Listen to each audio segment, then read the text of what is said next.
Test कराते हैं।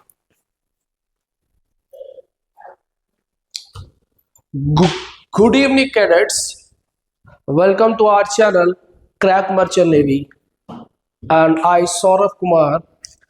जो कि हम लोग आज इस सीरीज में, जो भी हम लोग की सीरीज चल रही है PYQs की, उसमें हम लोग आगे बढ़ रहे हैं इस केमिस्ट्री क्लास में। तो यहाँ मैं कुछ क्वेश्चंस लेके आया हूँ, उसके साथ में आपको लॉजिकल, जो भी उसका लॉजिकल रीजन होगा, जो भी उसके कॉन्सेप्ट होंगे वो बताएंगे। पहला क्वेश्चन है कि वांट ऑफ फैक्टर आई को बताना है। किसको बताना है बेटा? आई को।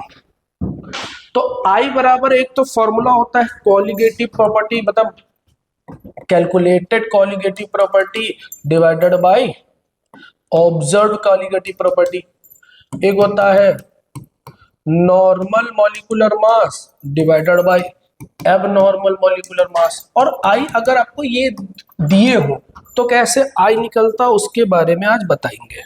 क्या क्या आपको दिया है? सुक्रोज, आपको दिया है NaCl और आपको दिया है K2SO4। उसके लिए वांट ऑफ फैक्टर। देखो क्या ये ब्रेक होता है? नहीं ब्रेक होता है। तो सुक्रोज ही एक ही मॉलिक्यूल है, तो इसको क्या बोलेंगे हम लोग? एक। NaCl कितने में टूट रहा है भैया? Na plus plus Cl minus, तो ये कितने आयन बना रहा है? 2। ये क्या होगा? K2SO4 भैया, 2K2 plus SO4 double minus, ये दिखा रहा है। तो यहाँ देखो 2 आयन और 1 आयन मिलके कितने हो गए? Total 3 ion. तो 1 2 3 1 2 3 एक ऑप्शन में दिख रहा है, ऑप्शन नंबर सी। तो ऐसे हम लोग को इजी है निकालना want of factor.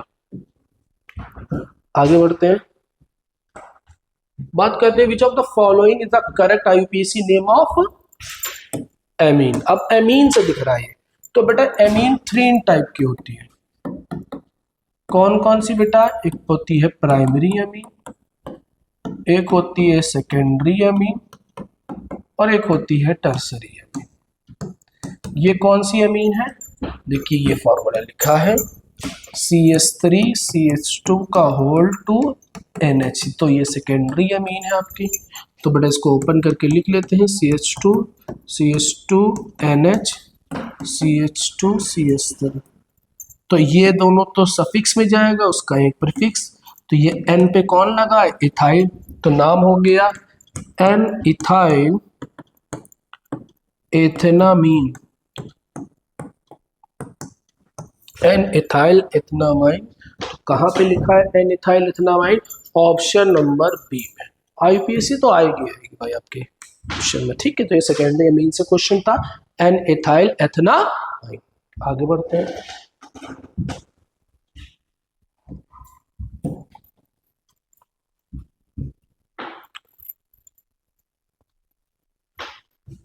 Number of unpaired electron. ये तो बहुत क्वेश्चन बार बार आ रहा है, number of unpaired electron, number of unpaired electron. तो क्या क्वेश्चन दिया है आपका?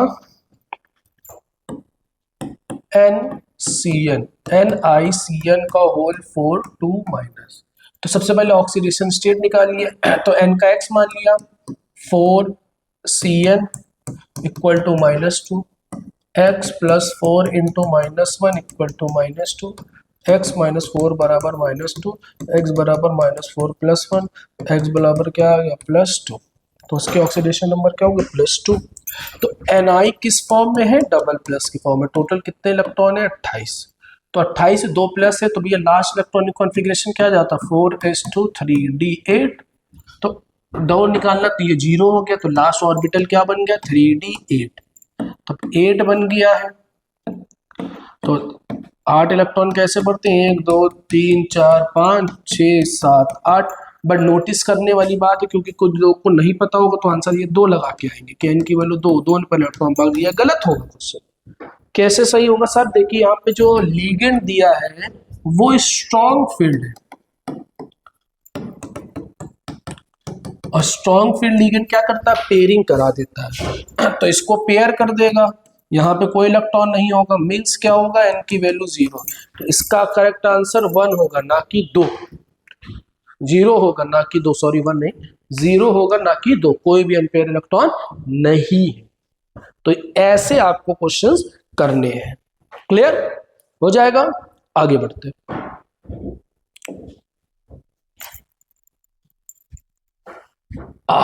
आइसोमेरिन से क्वेश्चन है। तो आइसोमेरिन जो भी होती है वो दो टाइप की हो गई। कौन कौन सी?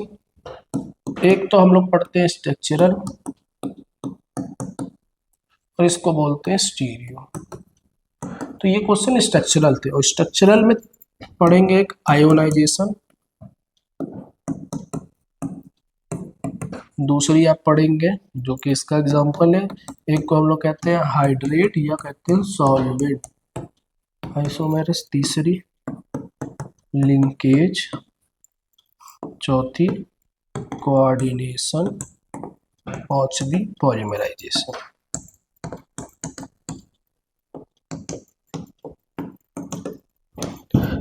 इनके कीवर्ड्स क्या है? तो देखिए आयोनाइजेशन आइसोमेरिस ये होती है कि जब ब्रैकेट के बाहर जो भी आयन है, मान लिया M Y N है, ठीक, और दूसरा इसी का कंपोनेंट है MYN-1X और Y। तो अगर इसको ब्रेक करोगे तो X निकलेगा, इसको ब्रेक करोगे तो Y निकलेगा। तो जहां पे मॉलिक्यूलर फॉर्मूला या मॉलिक्यूलर मास सेम, आयंस में डिफरेंस हो जाता है तो उसको हम लोग क्या बोलते हैं बेटा? Ionisation isomerism.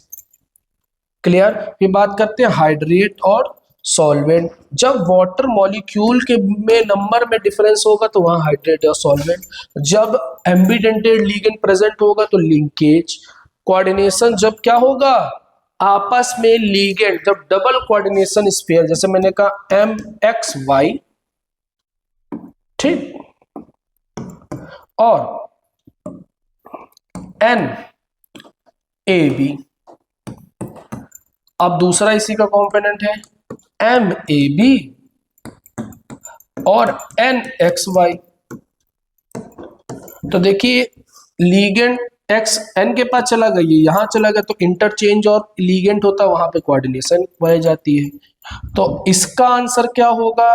तो सर हाइड्रेट आइसोमेरिस होगा। क्यों? क्योंकि देखिए यहां पर वाटर मॉलिक्यूल 6 है, उसके बाद अंदर से वाटर मॉलिक्यूल कहाँ चला आया है? बाहर चला आया है। तो इसका आंसर क्या होगा? सॉल्वेंट, जिसको हम लोग एक और नाम बोलते हैं हाइड्रेट आइसोमेरिस। ये ध्यान रखिएगा। क्लियर हो जाएगा आपका? डन। आगे बढ़ते हैं।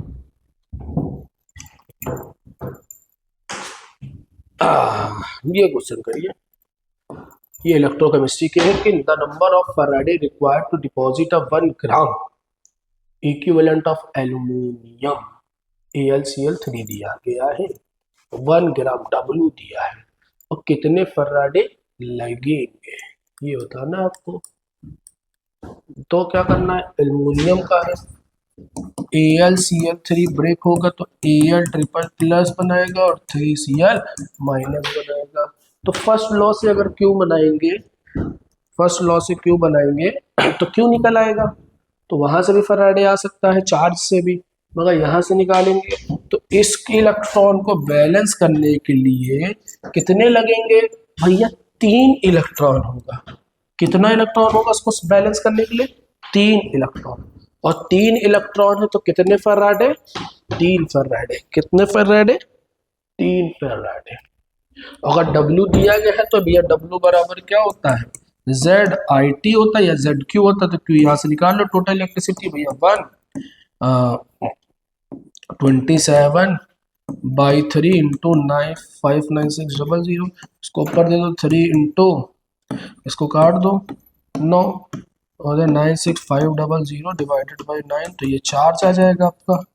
चार्ज को कन्वर्ट कर देंगे फैराडे से, फिर इसको डिवाइड कर लो। अब देखो कितना आ रहा है, देखो 9 आ रहा है 3 से डिवाइड करने में, फिर इसको 96500 करोगे तो फैराडे आ जाएगा। तो ये भी आंसर हो सकता है यहाँ से भी, मगर वो डायरेक्ट मैंने बता दिया आपको, ये ध्यान रखिएगा।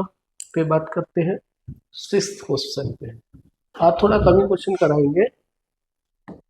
अब देखिए क्वेश्चन क्या लिखा है? कलर। तो ट्रांजिशन मेटल ऑफ इस compound, transition metal D block में होते हैं तो डी ट्रांजिशन ही करेंगे। तो कलर का कॉम्बिनेशन क्या आता है सुनिए। अगर ऑक्टाहेड्रल कॉम्प्लेक्स है तो DXCFT थ्योरी होती, क्रिस्टल फील्ड स्प्लिटिंग या क्रिस्टल फील्ड थ्योरी। उसमें क्या होता है, ये ऊपर ये नीचे, तो 2 ऊपर चले जाते हैं और 3 नीचे होते हैं। इसको EG सब ग्रुप बोलते हैं और इसको T2G सब ग्रुप बोलते हैं। तो इनमें ट्रांजिशन होता है, कोई इलेक्ट्रॉन यहां से यहां से यहां जाएगा, तो इसको हम लोग बोलते हैं DD ट्रांजिशन। और DD ट्रांजिशन जो शो करेगा वो कैसा होता है, कलर्ड होता है। क्या होता है बेटा, कलर। तो इसका आंसर तो DD ट्रांजिशन कलर्ड होता है। कौन कौन से कलर्ड होंगे, तो कलर्ड कॉम्प्लेक्स के लिए कलर्ड कॉम्प्लेक्स होगा कौन कौन, D1 to D9, मतलब जिसके ऑर्बिटल में 1 इलेक्ट्रॉन या 9 इलेक्ट्रॉन होगा तो वही तो होगा DD ट्रांजिशन करेगा। और कलरलेस वाले, कलरलेस कॉम्प्लेक्स में कौन कौन आएंगे, तो कलरलेस कॉम्प्लेक्स कंपाउंड में कौन कौन आएंगे, D0 एंड D10। या तो कोई इलेक्ट्रॉन नहीं होगा तो क्या कोई घूमेगा नहीं, या पूरा फुल होगा तो कोई हिलेगा नहीं। तो ये 2 पॉइंट है। तो ये DD ट्रांजिशन करते हैं, ये सारे ऑर्बिटल क्या करते हैं, शो DD ट्रांजिशन। और ये क्या करते हैं, नॉट शो।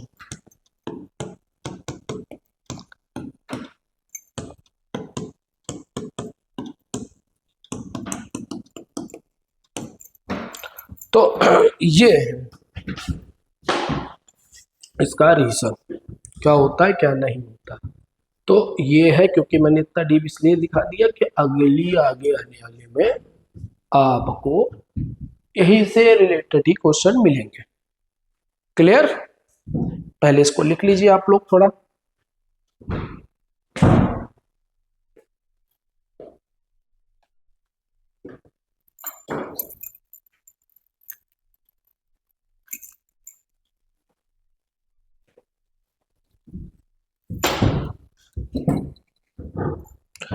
नोट हो गया आप लोगों का, नोट हो गया हो तो बताइए। क्लियर, आगे बढ़ते हैं। डन, ये हो गया ना, ठीक। और अगर F ब्लॉक का होगा तो कहेंगे FF ट्रांजिशन, वो भी होता है, ध्यान रखिएगा। अब आगे बढ़ते हैं। देखिए, which of the following ion give colourless aqua solution. देखिए वर्ड आ गया कलरलेस। तो कलरलेस कब होता है, हमने कहा था D0 या D10। तो इनमें कॉम्प्लेक्स में ढूंढना है, कौन है भैया Ni डबल प्लस, कौन है भैया Fe डबल प्लस, कौन है भैया Cu डबल प्लस, कौन है भैया Cu प्लस। इनका कितना होता है 28, 26, 29, 29। तो इनका लास्ट कॉन्फ़िगरेशन क्या जाएगा 4s2 3d8। इनका लास्ट क्या जाएगा 4s2 3d6। इनका क्या जाएगा 4s1 3d10। उसमें जाएगा 4s1 3d10। आपको इलेक्ट्रॉनिक कॉन्फ़िगरेशन तो लिखना आता ही होगा, आता होगा कि नहीं होगा। एक सेकंड पानी पी लो।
कौन था जरा सुनिए।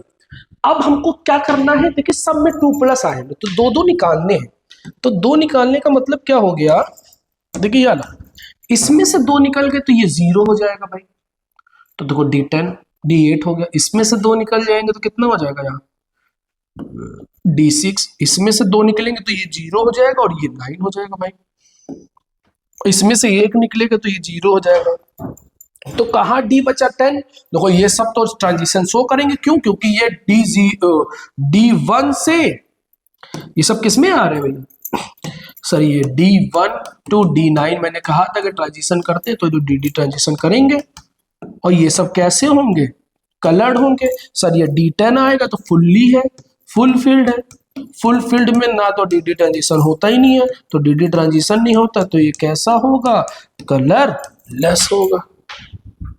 कैसा होगा, कलरलेस। ऑप्शन नंबर डी क्या बन गया, option D.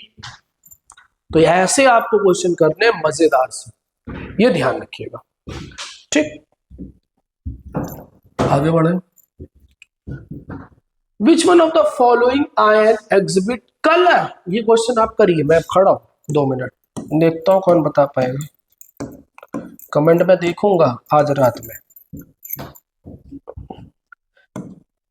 Sc++, Ni++, Ti4+। भैया इलेक्ट्रॉनिक कॉन्फ़िगरेशन कभी जिंदगी में आपका साथ नहीं छोड़ेगा, ध्यान रखिए, हर जगह इलेक्ट्रॉनिक कॉन्फ़िगरेशन आपको आना चाहिए, ठीक। इसमें बताना है आपको कलर्ड कौन होगा। हमें तो आंसर दिख रहा है, आपको होगा, आपने तो बनाया, आपको तो पता ही होगा भाई, हमें दिख रहा है तभी तो हम बता रहे हैं, दिख रहा है तो दिख रहा है, बनाइए। सबका पहले क्या लिखेंगे, लास्ट इलेक्ट्रॉनिक कॉन्फ़िगरेशन। तो सर लास्ट वाला बताइए, क्योंकि लाइन में इसलिए बता रहा हूँ क्योंकि इसके पहले बहुत सारे होते हैं।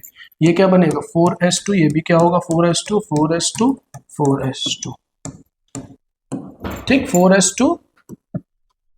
नंबर तो लिखा ही नहीं मैंने, सर 21 होता है, सर 28 होता है, सर 22 होता है, और सर 30 होता है। अब 4s2 3d1, 4s2 3d8, 4s2 3d2, 4s2 3d10। इसमें से सर कितने निकालने हैं, सर देखो भी चेंज कर लेता हूँ जरा। सर देखिए इसमें से कितने निकालने, 3, 3 का मतलब ये भी 0 हो जाएगा और ये भी 0 हो जाएगा, ठीक। सर इसमें से कितने निकालने, 2, तो 2 ही निकालना है। आंसर देखो आपको मिल गया। सर टाइटेनियम में 4 निकालने, सर ये भी 2 हो गया, ये भी 0 हो गया। सर जगन में 2 निकालना, ये। अब देखिए ये दोनों कौन सा कॉन्फ़िगरेशन रख रहे हैं, D0 रख रहे हैं। कौन सा रख रहे हैं बेटा, D0। और ये कौन सा रख रहा है भाई, D10। और मैंने कहा था D0 वाले कैसे होते हैं, कलर लेस होते हैं। एक आदमी केवल रख रहा है तो ये कैसा होगा, कलर्ड होगा। अब कलर्ड होगा तो आंसर हमको कलर्ड ही वाला पूछ रहा है, आंसर हो गया भी हमारा निकिल डबल+। तो इजी है, 2-3 स्टेप में ही नहीं, 2-3 का आंख से ऐसे देख के बता लूंगा कि अगर इलेक्ट्रॉनिक कॉन्फ़िगरेशन पर आपका कमांड देके निकालेंगे कौन सा निकलेगा, दिमाग में ही हो जाता है, लिखने की जरूरत ही नहीं है। तो ऐसा आपका दिमाग है तो बहुत अच्छी बात है, आई होप आपका हो, तभी तो पढ़ रहे हो, वरना पढ़ते हैं ना। आइए ये बढ़िया क्वेश्चन, ये मैंने पिछली वीडियो में कराया था तभी मैंने ये डाला है। अब आपको इससे आपको दिमाग लगाना है कि क्या है, देखो मैंने ब्रैकेट कर दिया, हिंट दे दिया कैसे करना है। कह रहा है अल्कोहल की रिएक्शन इससे होगी, RCl बनेगा, H2O बनेगा, तो रेट बताइए, rate of the following reaction. तो आपको rate of the following reaction, ये आपको रीजन दिख रहा है, ये रीजन क्या है, ल्यूकास रीजेंट है, 1:1 में होता है। और ल्यूकास रीजन में सबसे जल्दी कौन रिएक्ट करता था, इमीडिएटली टर्सरी, फिर कौन करता है सेकेंडरी, फिर कौन करता है प्राइमरी। तो आंसर क्या हो गया, 3rd हो गया भाई। देखा छुपा के क्वेश्चन आया, नाम नहीं लिया उसने ल्यूकास टेस्ट के अकॉर्डिंग, तो देख लीजिए रीजन भी आपको पहचानने को आ सकता है, हो जाएगा। बहुत बढ़िया, आगे बढ़ते हैं। एक क्वेश्चन है, बहुत मजबूत क्वेश्चन है, और ये किस पे इम्पैक्ट करता है, जो मैंने पहला क्वेश्चन वांट अप कराया तो उस पे करता है कि अगर कंसंट्रेशंस बराबर हो जाए और सारी कंडीशन बराबर हो जाए तो पाई बराबर ICRT होता है। तो पाई जिसका ज्यादा होगा, जिसकी कंसंट्रेशन ज्यादा, पाई जिसका ज्यादा होगा, जिसका आई भी ज्यादा, क्योंकि कंसंट्रेशन बराबर है तो मतलब क्या है, आइसोटोनिक सोल्यूशन है। कैसा है बेटा, इक्विमोलर सोल्यूशन भी बोल सकते हैं, क्योंकि मोलारिटी आपके बराबर ग्राम पर लीटर वाली, तो हम लोग कहेंगे आइसोटोनिक है। आइसोटोनिक सोल्यूशन मतलब क्या हो जाता है, जिसकी सॉरी गलत बोल रहा हूँ, देखो वर्ड गलत हो रहा है, मैं इक्विमोलर पहले सही लिख रहा था। आइसोटोनिक का मतलब जिसका आइसोटोनिक मतलब जिसका ऑस्मोटिक प्रेशर बराबर, ये इक्विमोलर है। मैं पहले वर्ड बिल्कुल सही लिख रहा था, वो थोड़ा सी दिमाग ने ज्यादा वर्क कर लिया ना। इक्विमोलर सॉल्यूशन, और इक्विमोलर सॉल्यूशन होता है तो किस पे डिपेंड करता है, आई पे। और मैंने आई निकालना आपको सिखाया, इसमें दो कौन दिए गए हैं, MgCl2 भाई दिए हैं, और दूसरा कौन दिया है, NaCl। तो भैया MgCl2 का आई की वैल्यू 3 होती है और MgCl2 की क्या होती है, 2 होती है।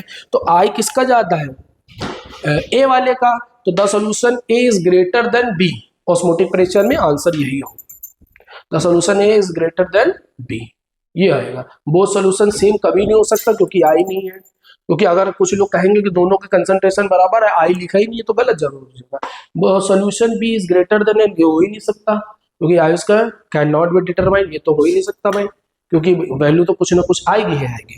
तो ये ऐसे क्वेश्चन आएंगे थोड़ा सा माइंड गेम वाले, थोड़े से कभी कभी कुछ लोग लगा के आएंगे, क्योंकि जब कुछ नहीं पढ़ के जाएंगे कहेंगे दोनों की कंसंट्रेशन बराबर है, पाई बराबर CRT, R constant T constant, तो वैल्यू दोनों की बराबर आएगी, इसका मतलब क्या होगा, नहीं होगा। तो ये ध्यान रखिएगा, ठीक है।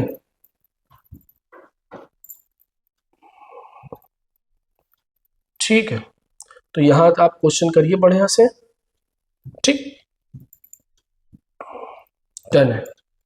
ठीक है, तो यहाँ तक का हमारा आज का सफर यहीं तक का खत्म हुआ। अब मैं आपको अगली क्लास में मिलूंगा, जो भी होगी आपको, मगर क्वेश्चन लगाते रहिए बढ़िया से, कॉन्सेप्ट जो मैं बता रहा हूँ उसको लगाते रहिएगा, 100% हो जाएगा। मैं ऑर्गेनिक के अल्कोहल से मैं ढूंढ के लाऊंगा, अल्कोहल फिनॉल के बना के, ठीक है। तो ओके बाय, अगली क्लास में मिलते हैं। ओके, गुड इवनिंग, जय हिंद।